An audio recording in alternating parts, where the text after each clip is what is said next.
G'day, it's Joel Rasmussen for Southern Cross Combat and ahead of his fight at Eternal 83. I'm talking to Mr. John Martin Fraser. John, thank you so much for the time. How are you doing today? Yeah, thank you for the time. Good man. Just finished training, just doing a bit of drilling with Kyle and my mate Geordie. But yeah, everything's good. Just fucking coming down to the end of the week, the end of the fight camp now. How has all this preparation been? How has the camp been? Yeah, good man. It's been really good. It's like I've been moving around the country a little bit. Been over to Bali, Sydney, over to Perth. It's been a little bit different this one, just like moving around a little bit. But the last 5 weeks back in my home gym, just like dialing in, finishing touches and just getting our cardio where it needs to be. But yeah, everything's been awesome, man. Can't wait to go next week. So, your home base is the Dunstan Death Squad on the Gold Coast, or the Gold Coast, correct? Or the Sunny Coast. Sunshine Coast, excuse me. I'm from Melbourne. It's Yeah, sunshine. that's all. I don't know what that is in Melbourne. Yeah, true, right. Nice and Um, cold down with you boys there. yeah, absolutely. But before we talk about the training at home base, you mentioned there you've been traveling a bit. Why have you been traveling so much for this camp? Is this typical for you? Why have you been on the road so much? Look, I went over to Scrappy a couple of years ago for a month, I think it was. Got on a lot with them boys.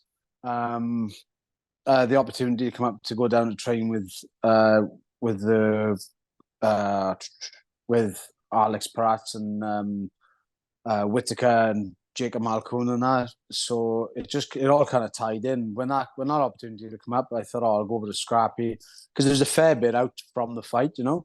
Um, so just took the opportunity and like I'd been over to Bali MMA training back in December when me and my wife went over, and really liked the gym. And the guy, I was thinking I wouldn't mind going over for a couple of weeks just to break the camp up a little bit. And we just happened to go as a few boys from over here that fancy going over as well. So we just went over to mix it up a little bit. And yeah, don't know, just get like different looks. I think it's just valuable. Like if you can train with the best people in the world, but if you're training with the same people, um, I think that there's still value in going to train with someone else who might see something different you like, or see something that catches you off guard, or see what you're doing really well and see what other people might pick up on. Um, I just don't see too much negatives from it. So I just thought I'd explore different things for a little bit, you know.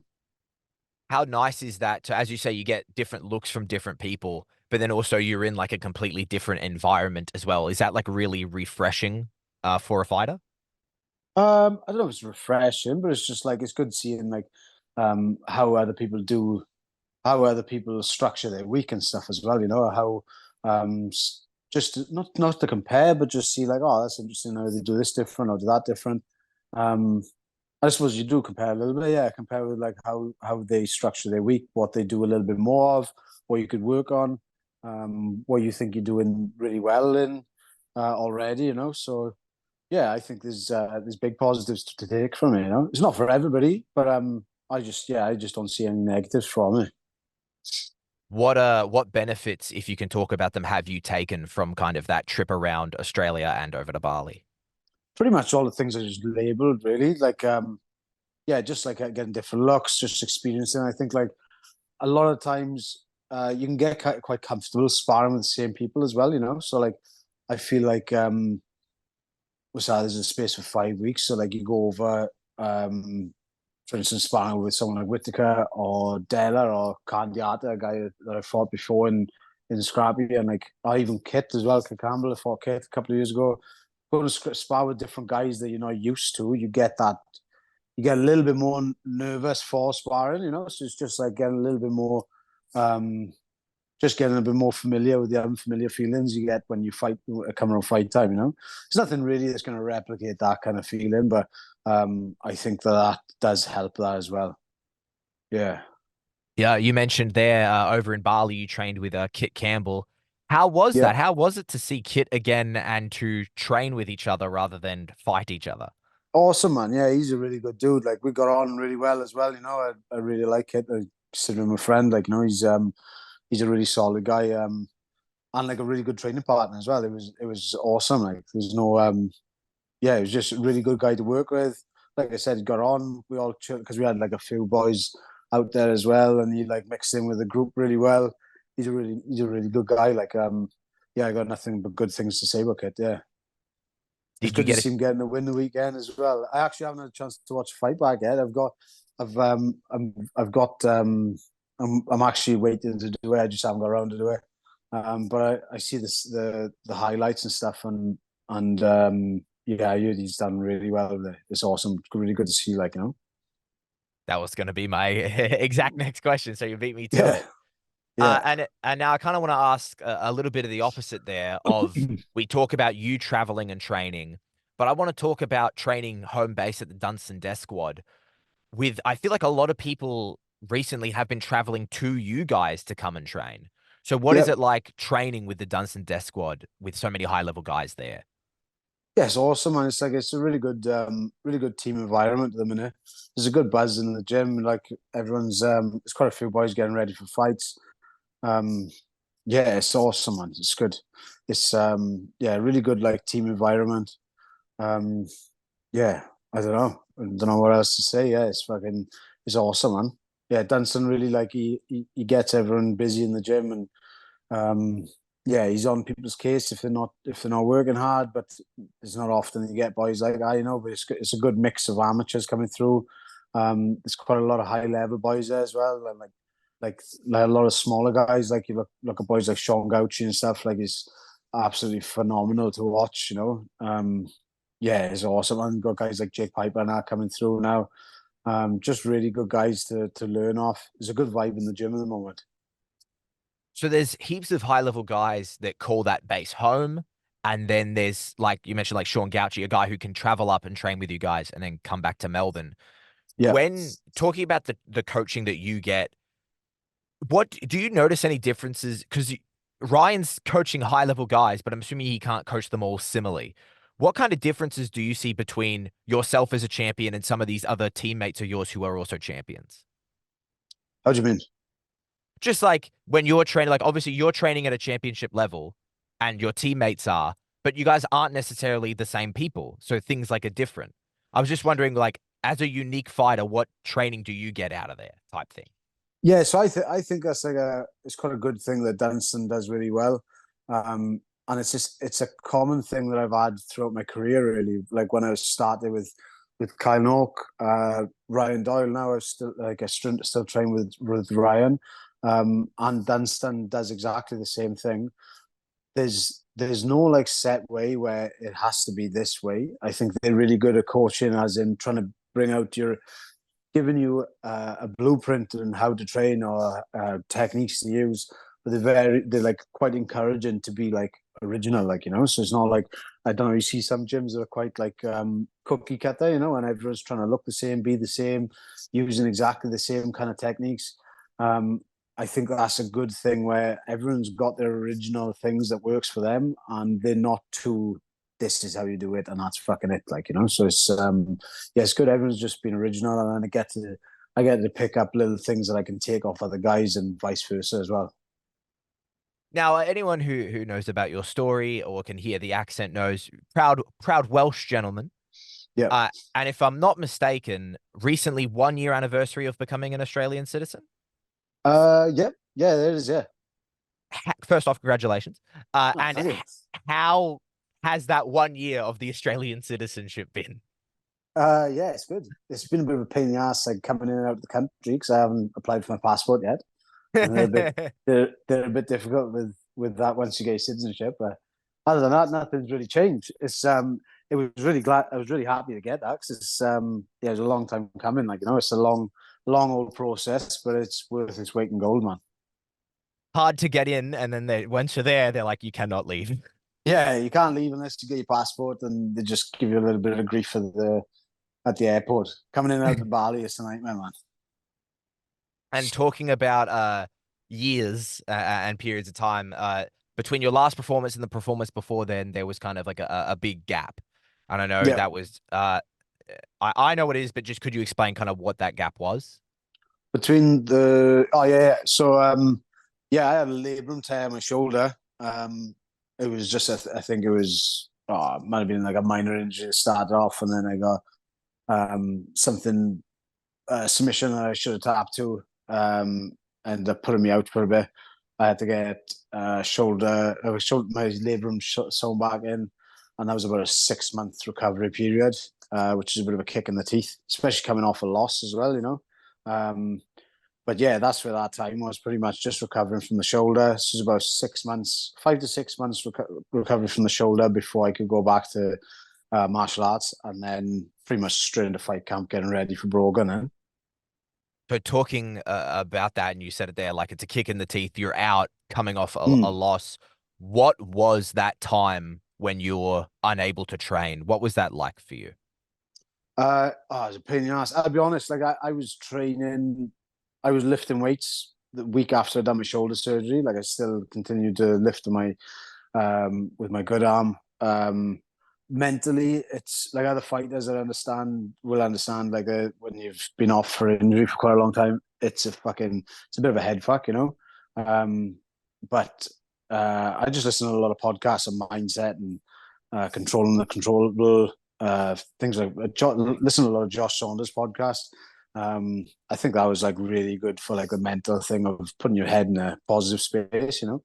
Um, but yeah, it's just like I love what I do. You know what I mean? I think it's really good for like I think it's really good for keeping grounded mentally, and I feel a little bit fucking I get a bit fucking I don't know worked up if I'm not training every day, train once twice a day. You know, so that was like kind of a difficult thing to get around. But once I was able to lift weights, I was lifting weights, fucking hitting cardio on the bike, just doing everything that I could to keep my weight down, stay fit, keep active.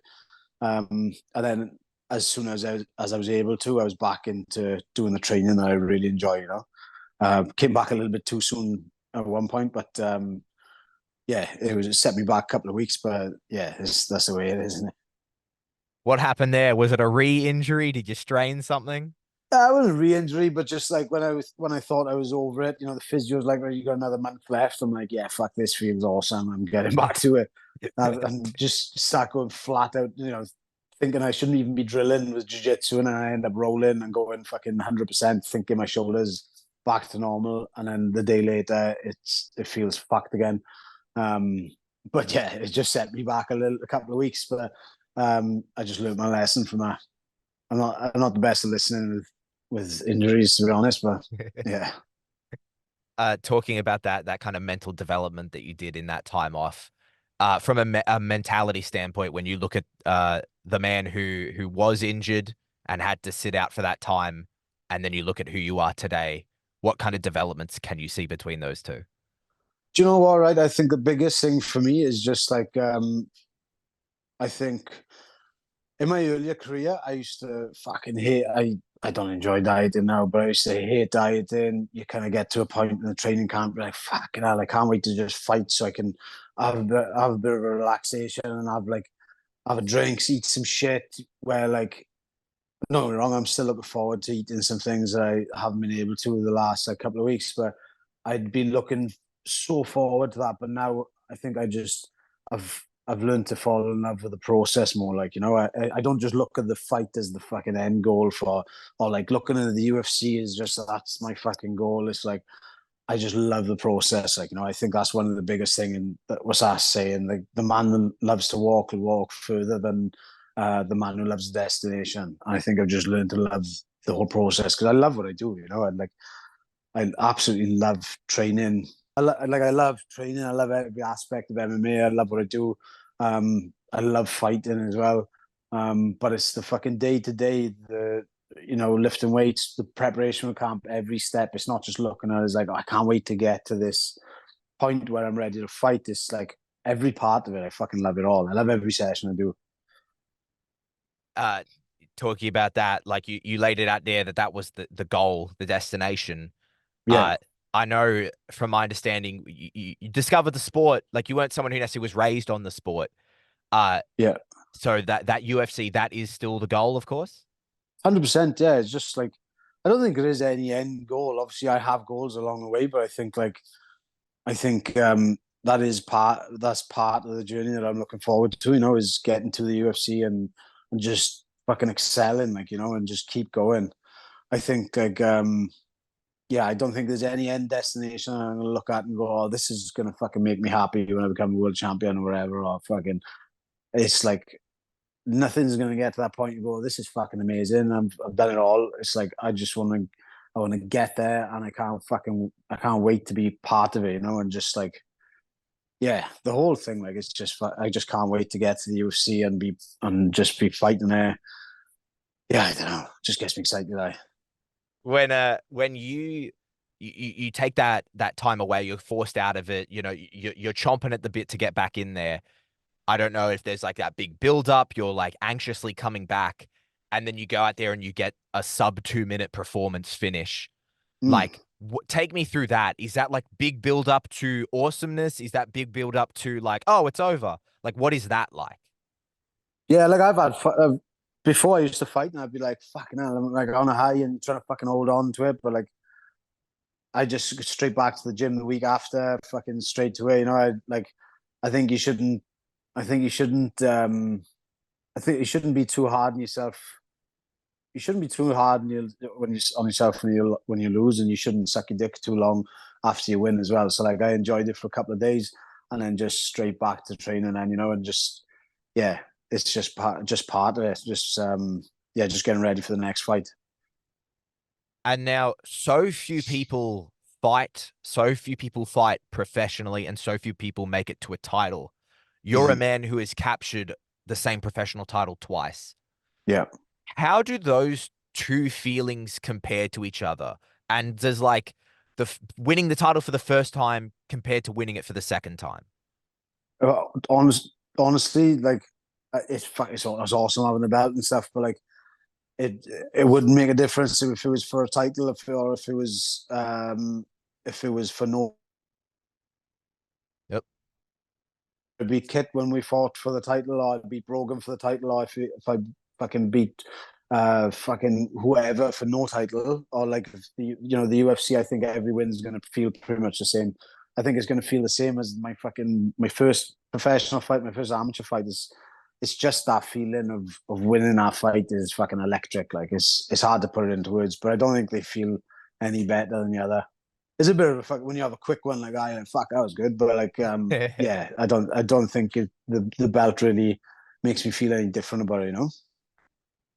Talking about that belt, you were looking to defend your title against Ben Johnston.